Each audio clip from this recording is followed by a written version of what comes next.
Hey, what's up, guys? It is Celeb back again to do another review. This time around, we're here to review Final Fantasy VII Remake Integrated on the Nintendo Switch 2. The game, this integrated version of the game, comes out on the 22nd, and then I think if you pre-ordered it, you got it early, you can play it on the 22nd. The full version releases on the 1st of February. But the game comes with the base game. It also comes with the Yuffie-focused episode intermission DLC, enhanced lighting and textures, and the game is locked at 30 frames per second. So this is going to be somewhat of a quick, comprehensive review. I'm going to try to get this done as quick as possible. It's Thursday night, and this winter storm is about to come rolling in. I had to re-record this a couple of times, so the big thing is with this game, it is super impressive. On the dock mode, it is very visually stunning. And even on the portable mode, with you getting that portable mode, yes, the game does, compress into that portable version. But I'm going to tell you guys, not just from me, you can go around and look at everyone else's reviews. The visuals that are featured on this version of the game have very much improved lighting, runs, of course, at 30 frames per second, but seeing this game look as good as it does when you're playing in the portable mode is ridiculous.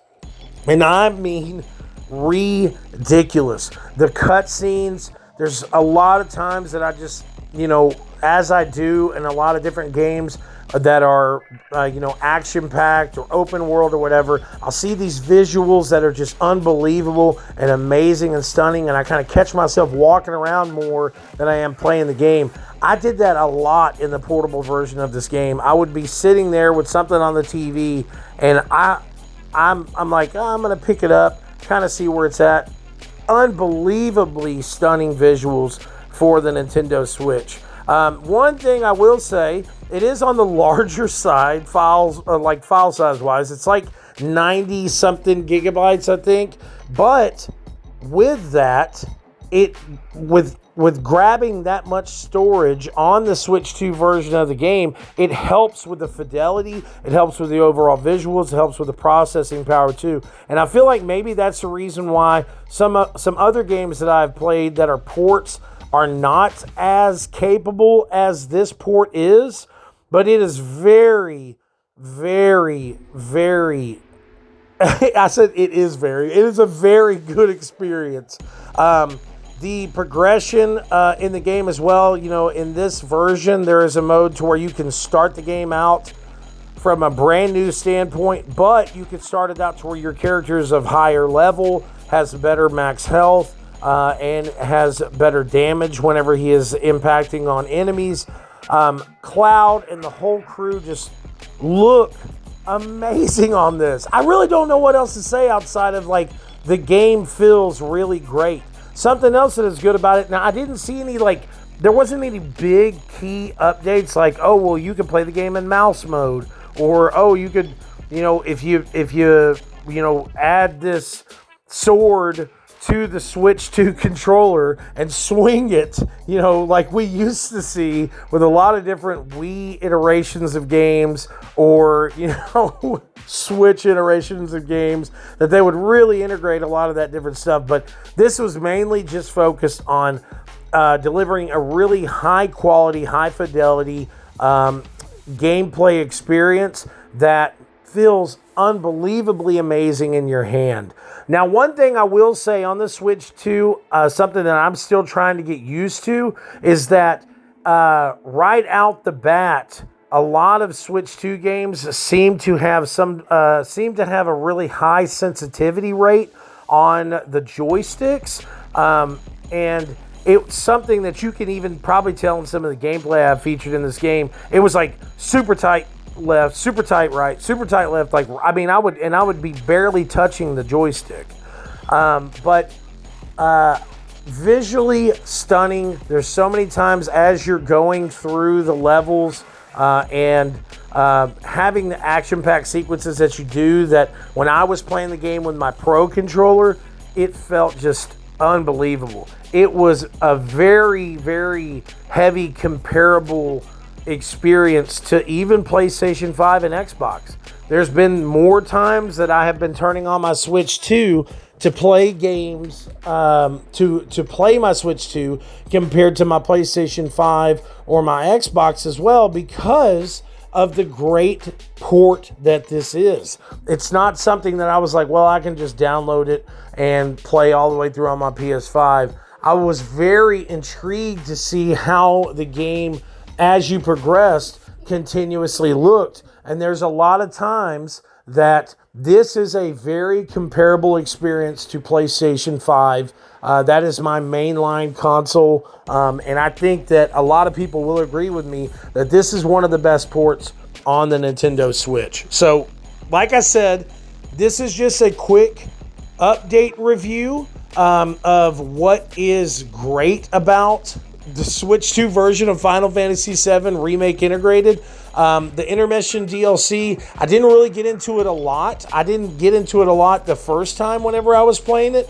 But I will say I am highly impressed with the overall stylization of this game, the graphics and audio of this game. It didn't seem like a downgraded experience while playing it on the Switch, even in dock mode, but even further in portable mode. There was many times that I was playing this in portable mode and my son, my daughter, or even my wife would see me playing it and be like, wow, that looks really good.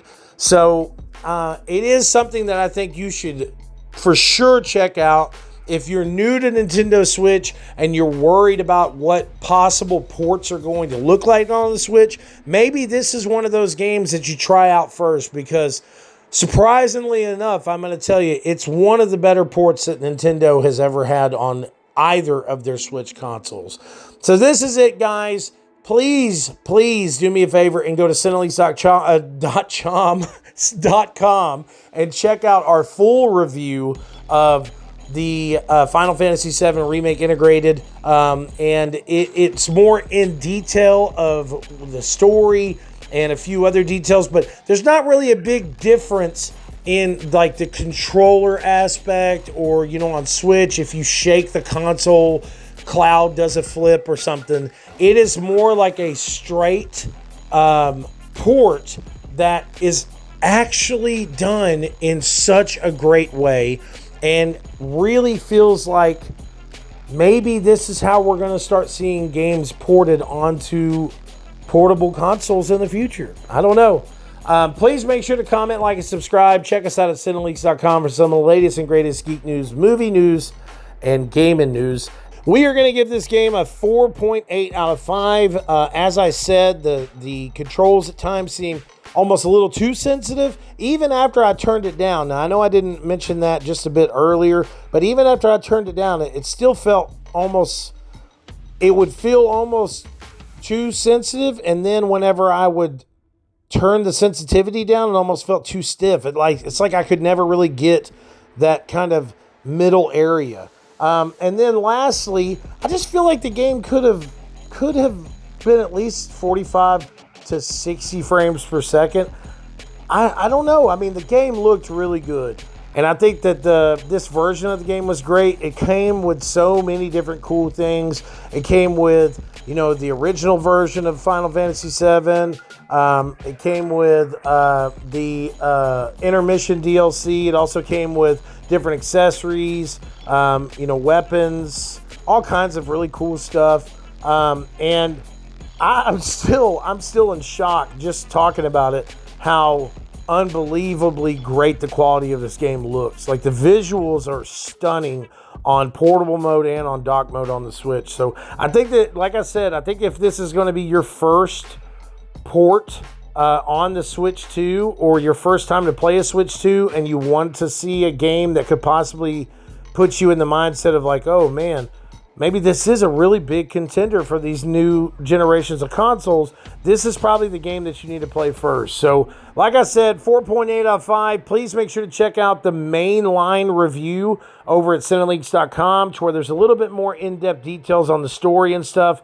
Make sure to comment, like, and subscribe, and we'll talk to you soon. Peace out.